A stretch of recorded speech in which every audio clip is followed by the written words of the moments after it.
উপপ্রধানমন্ত্রী।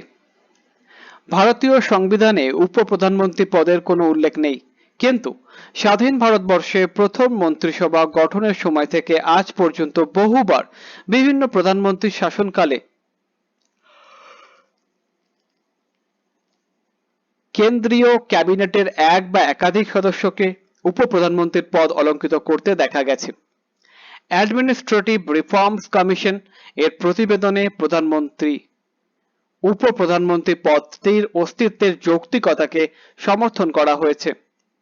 স্বাধীন ভারতের রাজনৈতিক ইতিহাসে দেখা গেছে, যখন ক্ষমতাসীন রাজনৈতিক দলে একজন সময়ে দুজন নেতা রাজনৈতিক বিচক্ষণতা, জনপ্রিয়তা এবং দলের অন্যান্য সাংসদের কাছে নেতা রূপে নিজের গ্রহণযোগ্যতার খুব কাছাকাছি অবস্থানে রয়েছেন, তখন তাদের মধ্যে একজন প্রধানমন্ত্রীর পদ অলঙ্কৃত করেছেন এবং অন্যজন উপপ্রধানমন্ত্রী পদে আসীন হয়েছেন।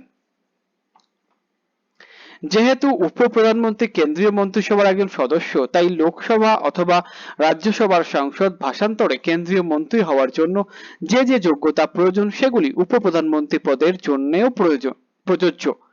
কোনো গুরুত্বপূর্ণ দপ্তরের ক্যাবিনেট মন্ত্রীকেই উপপ্রধানমন্ত্রী পদ অলঙ্কৃত করতে দেখা গেছে।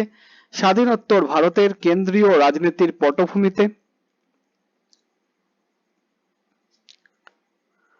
প্রধানমন্ত্রীর নাম যে রাজনৈতিক দল বা জোটের মন্ত্রিসভায় সমকালীন উপপ্রধানমন্ত্রীর নাম। জওহরলাল নেহেরু কংগ্রেস, বল্লভভাই প্যাটেল। ইন্দিরা গান্ধী প্রথম মন্ত্রিসভায় কংগ্রেস, মোরারজি দেশাই জনতা দল, শ্রীচরণ সিং, জগজীবন রাম।